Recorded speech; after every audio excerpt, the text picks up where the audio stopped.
أعوذ بالله من الشيطان الرجيم بسم الله الرحمن الرحيم يا أيها الذين آمنوا إنما الخمر والميسر والأنصاب والأزلام رجز من عمل الشيطان فاجتنبوه لعلكم تفلحون إنما يريد الشيطان أن يوقع بينكم العداوة والبغضاء في الخمر والميسر ويصدكم عن ذكر الله وعن الصلاة فهل أنتم منتهون وأطيعوا الله وأطيعوا الرسول واحذروا فإن توليتم فاعلموا أنما على رسولنا البلاغ المبين. Surah Maida verse 90, 91 and 92.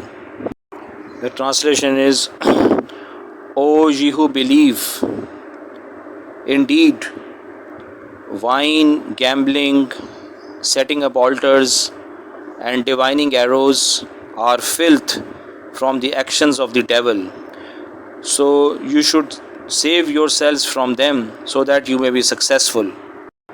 There is no doubt that the devil wants to create enmity and malice between you through wine and gambling, and he wants to stop you from the remembrance of Allah or zikrullah and from salah. So now, won't you abstain from them and obey Allah and obey the Prophet ﷺ and save yourselves? So now if you digress from the correct path, fa'alamu, then understand it very well that the responsibility of our Prophet ﷺ is only to convey the message very clearly. The explanation of these three verses is that Allah subhanahu wa ta'ala has created the universe for the human beings and the jinns. But primarily in these days, since the coming of Hazrat Adam alayhi salam, for the human beings. And Allah subhanahu wa ta'ala has created many things in this world for the human beings.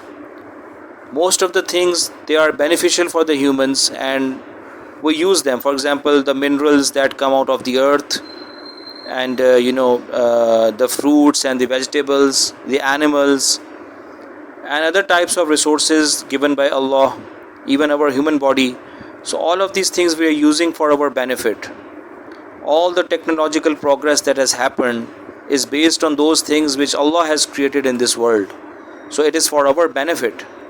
But there are some things which deliberately Allah subhanahu wa ta'ala has forbidden us to use, and deliberately these things are harmful for our human body and they are also harmful for our akhirat. That means that for our spirit or the ruh, these things are very harmful and they are also harmful in many cases for our human body. So in no way these things are beneficial for us, and these things have been created deliberately because Allah subhanahu wa ta'ala wants to test us whether we will use them or not, because لِيَبْلُوَكُمْ أَيُّكُمْ أَحْسَنُ عَمَلًا. Allah has created us so that He can test us, that who is the one who is doing the better deeds or good deeds before we return to Allah subhanahu wa ta'ala. So of these things, 4 of them have been mentioned here. One of them is drinking wine, the other is gambling, and the third is like idol worship or setting up altars, because the word is ansab, which is the plural for nasab, nusub. So it's the plural for nusub. The plural for nusub is ansab. So nusub is on fa'ulun, the weight of fa'ulun, and the plural for that is ansab. So nusub is an altar that has been set up, whether it is an idol or a tree or a stone. So anything that has been set up for worship is called a nusub. And what the Quraysh used to do, they used to set up altars for idol worship in the precinct of the Holy Kaaba. So those altars were called ansab. So that is also not allowed. Obviously that is idol worship, so in no way that is allowed. There's no way that is allowed. And the fourth thing that is mentioned is al-azlam. And azlam means it's a sort of gambling that the Quraysh used to do, and through the arrows. So what they did was that they sacrificed an animal, and let's assume that there are 10 people who are supposed to get the meat of that animal. So the correct way is to divide that meat equally into 10 parts and give each part to one of the participants. But what they used to do is that they used to take 10 arrows, and in each arrow was associated with a particular division of meat which was not equal. So for example, one arrow could be associated with 1 kilo of meat which has to be distributed. The second arrow could contain half a kilo, the third could contain like 1/4 of a kilo, or the fifth arrow could contain, for example, 2 kilos of meat. So it was not equal, and some of the arrows they left out without any association of meat, so they were completely empty. So let's assume the weights were given to 7 arrows and the 3 arrows were completely empty, and then they put those 10 arrows in a box or something like that. And then they used to ask the 10 people, oh, come forward and just pick one of the arrows, and whatever you get, or whatever arrow you get, that's the meat that you're getting. So some of the 3 people did not get any meat at all, and the remaining 7 people, even they did not get the equal proportion of the meat that they deserved. So this is called azlam, and that was a practice which was very prevalent in Quraysh and other Arabic tribes at that time. And this, Allah subhanahu wa ta'ala has completely forbidden this, because this is an unequal distribution, and this is very akin to gambling. So drawing the lots in 2 cases it is allowed in Islam. For example, there is a house that needs to be divided into 4 people, and the house has been divided into 4 equal portions, but now the 4 people cannot agree that which person will take which portion. So what we can do is that we can draw the lots and ask the 4 people to pick one of the write the name of each part on a piece of paper, put the 4 pieces of paper in a box, and ask each one of the participants to pick one paper, just randomly, and whatever part of the house you're getting, that's your house, that's your part. So this is allowed in Islam. The other thing that is allowed is that, for example, I have to distribute 5 things equally, but the contenders are 10. So I don't know, I can't decide that out of those 10 people which 5 are going to get these 5 portions. So for that I can draw the lots. So these 2 instances are allowed in Islam, that you can draw the lots for these 2 situations. There is no harm, there is no sin, but the actions of azlam of Quraysh at that time, they was completely forbidden in Islam. That is akin to gambling as well, and that is also drawing the lots in a wrong way. So that is not allowed in Islam at all. Allah subhanahu wa ta'ala says that this is rijsun. Rijsun is anything in Arabic that any human being will consider it as filthy. Everyone will say, I think that this thing is really filthy, even for my human body, even for my spirit, for the spiritual actions that we do in religion. So they will think, I don't feel comfortable, this is like a filthy thing. In my mind tells me that this is not good for me. So for example, wine, all the people are addicted to wine, but we know that there are many disadvantages of taking wine regularly, and the people suffer from that as well, but still some people continue to take wine. Similarly, gambling, any wise person will tell you that gambling is not good, because I earn money through halal methods, and then I lose my money in a gambling bet. Suddenly I lose 50% of my savings in gambling, and this does not seem right, because if I am winning the money in a gambling, then I should be giving something to take that money. So if there is a transaction, then I take something and I give something and I take something. That's the spirit of transactions in Islam. But in gambling, I'm just not giving anything and I'm getting so much benefit, and I'm not getting anything and I'm giving so much money. So my wisdom will tell me that this is wrong. So this is like a filthy thing. This is not something which is good. This is a bad thing. So this is like something by nature, this is bad. All of these things by nature, they are bad, and everyone can realize that. But when one does not have the iman, or one does not work on his or her iman, then you start to consider the bad things as good things. So that's what happens now when someone becomes an addict of wine. So he is caught in a loop.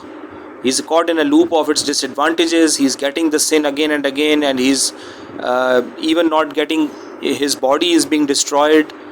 And there are many other disadvantages which are coming in the next verse, which is Allah subhanahu wa ta'ala says that innama yuridu shaitanu, that the shaitan wants to create enmity and malice. So if you, for example, lose your money in a gambling bet, so it is obvious that you are going to feel enmity for the other party, that, oh, they took so much of my money. And then you're going to be thinking about plans to just get your money back in some way. And maybe you will do something which is really, really dangerous. For example, killing someone or hurting someone, or doing something really unlawful just to get your money back.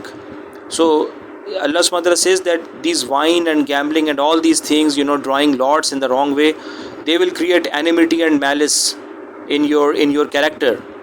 And then what will happen is وَيَسُدَّكُمْ عَنْ ذِكْرِ اللَّهِ, then you will forget about remembering Allah. You will forget about salat, وَعَنِ الصَّلَاةِ. So your purpose in life is to remember Allah, do zikr. And here salat is also part of zikrullah, because every good deed that you do is Allah's remembrance, Allah's zikr. But Allah subhanahu wa ta'ala has mentioned the salat separately because of its importance in your life. So it is obvious that if you involve yourselves in gambling and all those things and drinking wine, then you cannot prioritize your prayers at all, because then your mind will be filled with enmity and hatred, and just to get more and more money, get more and more rich, and the purpose of your life will be destroyed. So even we might become worse than animals. So may Allah save us. And Allah says, فَهَلْ أَنْتُمْ مُنْتَهُونَ. So even now you will not stop yourself, now that I have described everything very clearly to you and people have explained it. Muhammad Sallallahu has explained it. So even now you will not prevent yourself from these things.